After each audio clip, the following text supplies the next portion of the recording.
सभी देखने वालों को जय माता दी, ओम नमः शिवाय। सावन के अंतिम सोमवार की आपको बहुत बहुत शुभकामनाएं। बहुत ही खास होता है ये दिन। कहूँ तो एक अंतिम मौका होता है हम शिव भक्तों के पास भोले बाबा की विशेष कृपा पाने का। यदि आप किसी वजह से सावन में उपवास नहीं ले पाए या पूजा नहीं आपसे हो सकी, आपने नियमों का पालन नहीं किया, तो ये एक मौका है।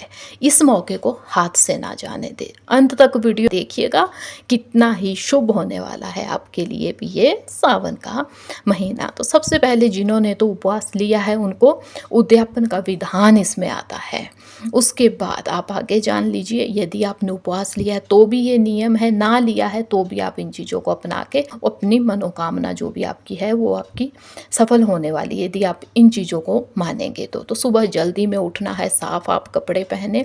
उसके बाद आप शिवालय जा सकते हैं। एक लोटा जल का या तो शिवलिंग पे चढ़ा दे, या दूध या निवेद्य या पंचामृत जो भी हो बहुत अच्छा है, यदि जल अभिषेक आप से हो सके तो, या आप खुद मिट्टी का शिवलिंग बना के वैसे भी जलाभिषेक किया जा सकता है, जैसा आपको सही लगता है। यदि आपके यहाँ शिवलिंग है तब तो बहुत ही बढ़िया है, तब तो आप बढ़िया से उसका ही अभिषेक कीजिए। उसके बाद अच्छे से शिव की पूजा कीजिए, ध्यान लगाइए।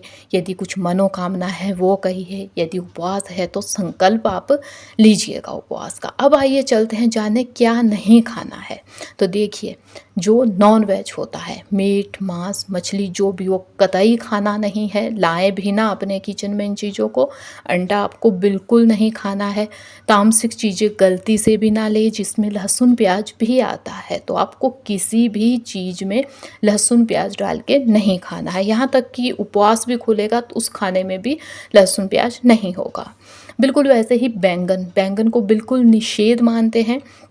इसे इस दिन नहीं खाना है, इसे तो सावन में किसी भी दिन वैसे नहीं खाना चाहिए। बिल्कुल वैसे ही जो कच्चा दूध होता है उसे हमें नहीं पीना चाहिए, ये निषेध माना गया है, तो इसे भी मत पीजिएगा। साथ में जो साग सब्जी होती है, पत्ते वाली सब्जियां या जो साग होते हैं, या यदि मैं सब्जी में बात कहूँ तो फूल गोभी हो गई, पत्ता गोभी हो गई, इन्हें खाना भी निषेध माना गया है। क्योंकि देखिए इसकी एक वजह ये भी है कि आजकल देखिए मानसून का महीना है तो इनमें कीड़े भी हो जाते हैं। साथ ही नशीली वस्तुएं, जितने भी नशे हैं, पीने के हो, खाने के हो, कोई से भी नशे हो, वो आपको बिल्कुल नहीं लेने हैं इस दिन। तो देखिएगा आपके लिए कितना ही शुभ ये दिन होने वाला है यदि आप इन चीज़ों को अपना लेते हैं। कितने ही आदी है आप नशे के, देखिए तो सही, एक दिन मत पीजिए, हो सकता है आपकी आदत ही छूट जाए। उसके बाद कटहल जो होता है उसे खाना भी निषेध माना गया है। यदि आपने उपवास लिया है तो आप भी सहमत होंगे, गलतियां आपसे भी होती होंगी कि सुबह में आप जो टूथपेस्ट होता है उससे दांत साफ मत कीजिएगा, उसमें अशुद्धियाँ हो सकती है। आप दांतुन ले सकते हैं, उससे आप दांत साफ कीजिए, तो वो आपके लिए सही होगा यदि उपवास लिया है। उसके बाद आपको खटास वाला कोई भी फल नहीं खाना है। खटास वाले फल निषेध है सावन के उपवास में खाने के लिए। अब चलिए चलते हैं जानने कि खाना क्या है हमें। तो बिना खटास के, यानी कि मिठास वाले जितने भी फल है, जिसमें यदि मैं एक दो के नाम गिनाऊँ तो देखिए सेब है, केला है, आम है। आम खाना बहुत शुभ माना गया है क्योंकि ये मौसमी फल होता है, तो आप इसे खा सकते हैं। आप मेवे भी खा सकते हैं। खटास वाला मेवा ना खाएं, ध्यान दें। आप यदि खुद फलों से जूस बना सकें उसे आप पी सकते हैं, उपवास में भी पी सकते हैं, ऐसे भी उसे पी सकते हैं। कोकोनट जो पानी होता है वो पीना बहुत शुभ माना गया है। सब्जियां जान लेते हैं क्या खा सकते हैं आप। तो घिया खाना बहुत सही है, डाइजेस्टिव सिस्टम के लिए भी बहुत अच्छी होती है। इसके आप मिष्ठान भी बना सकते हैं यदि मीठा ही खाते हैं तो। बिल्कुल वैसे ही कद्दू खाया जा सकता है, कद्दू से आप अनेकों चीज़ें बना के खा सकते हैं। उपवास लिया है तो खाना भी शुभ है, ना उपवास लिया है तो भी आप इसे खा सकते हैं। इसके अनेकों मिठाइयाँ बनती है, हलवा बनता है। आलू खाना भी बहुत सही माना गया है। उपवास में भी आप आलू ले सकते हैं, बिना उपवास के भी आप बिना लहसुन प्याज के सिंपल आलू बना सकते हैं, या आप इसका हलवा या आप इसकी मिठाइयाँ जो बनाना चाहे वो खाई जा सकती हैं। चिप्स भी बना सकते हैं, यदि खुद बनाए तो शुद्ध देसी घी में बनाने हैं। उसके बाद मखाना, मखाना बहुत बढ़िया माना गया है उपवास में खाने के लिए। बहुत सा कैल्शियम होता है, ताकत देने वाला होता है। इससे अनेकों मिष्ठान आप बना सकते हैं, तो इसे भी खाया जा सकता है। बिल्कुल वैसे ही साबूदाना, साबूदाना भी उपवास में आप खा सकते हैं। इससे भी अनेकों डिशेज बनती है। आप इससे स्वीट डिश बनाएं, या यदि आप सेंधा नमक खा लेते हैं तो हल्का सा सेंधा नमक डाल के आप बहुत सी चीज़ें इससे बना सकते हैं। बहुत चीज़ें इससे बनती हैं, खाने में स्वादिष्ट भी होती है, आपको उपवास लेने की ताकत भी देगी ये।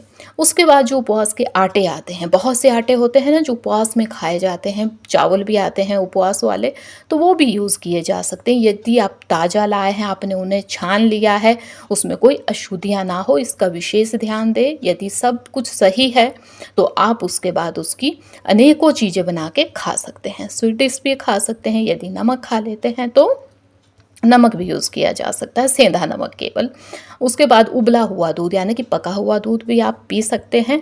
नमक की बात कहूँ तो केवल सेंधा नमक उपवास में खाया जाता है। ऐसे भी सेंधा नमक ज़्यादा सही है वाइट नमक से, इसको हमें खाना चाहिए। दालचीनी आप खा सकते हैं, उपवास में किसी भी चीज़ में डाल सकते हैं।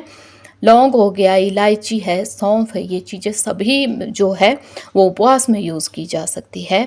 साथ में एक जो चीज़ है वो है अजवाइन। अजवाइन को भी उपवास में खा लिया जाता है, तो अजवाइन भी आप खा सकते हैं। अब हम जानेंगे ये कि यदि आपने उपवास लिया है तो जब उपवास समापन होता है ना, उसके बाद हमें क्या खाना चाहिए। तो मैं बता दूं, कुछ लोग तो मीठा ही केवल खाते हैं उस टाइम, तो कुछ लोग शाम को जो है वो खा लेते हैं ये चीज़ें। कुछ अगले दिन सुबह जो है उपवास उनका समापन होता है, तो वो उस टाइम ये चीज़ें खाते हैं। आप जैसे कैसे उपवास लेते हैं उस टाइम आपको सात्विक भोजन ही लेना है। इस चीज़ का ध्यान दें, सात्विक भोजन ही लिया जाता है उपवास के बाद भी। यहाँ गलती मत कीजिएगा, नहीं तो उपवास खंडित हो जाएगा, क्योंकि जो उपवास के बाद खाना खाया जाता है वो भी विशेष होता है, वो भी सही से आपको खाना चाहिए। तो सात्विक भोजन ले जिसमें लहसुन प्याज ना हो, सिंपल खाना बनाए, कम मसाले का खाना होना चाहिए, कम तला भुना होना चाहिए, क्योंकि दिन में लिया था ना उपवास, अभी एकदम से हैवी खा लेंगे तो दिक्कतें हो सकती है। यदि उपवास भी ना लिया है तो भी ये सभी चीज़ें आप खाएं तो ये आपके लिए सही होगा, सेहत के लिए भी सही होगा। पूजा में भी ज़्यादा मन लगता है जब हम सात्विक या कम मसालों वाली चीज़ें खाते हैं। आइए अब जान लीजिए सबसे खास बात जो कि आपको अपनानी ही चाहिए यदि आप शिव भक्त हैं, वो है शिव का नाम लेना, यानी कि जिसे हम शिव जाप कह सकते हैं। जाप का बहुत ही विशेष महत्व है। तो आप ओम नमः शिवाय ही बोलिए, ओम ही बोलिए, भोले बाबा ही बोलिए, कुछ जो भी आप बोल सकते हैं, तो वो बहुत फलदायी माना गया है। यदि आप ये मौका हाथ से गंवा देंगे तो देखिएगा अगले साल ये मौका आपको मिल पाएगा। तो कोई भी आपकी मनचाही इच्छा है वो आप बोल के उसके बाद नाम जाप कीजिए, इसमें बहुत ही ताकत होती है। तो ये थी आज की खास वीडियो अच्छी लगी है तो कमेंट में लिखना है, ज़्यादा ना लिख सके ओम नमः शिवाय लिख दीजिएगा। वीडियो को लाइक भी कीजिए, चैनल पे नए हैं तो चैनल को सब्सक्राइब भी कीजिएगा। अब मिलेंगे ऐसी ही किसी नई वीडियो के साथ, तब तक के लिए धन्यवाद। ओम नमः शिवाय।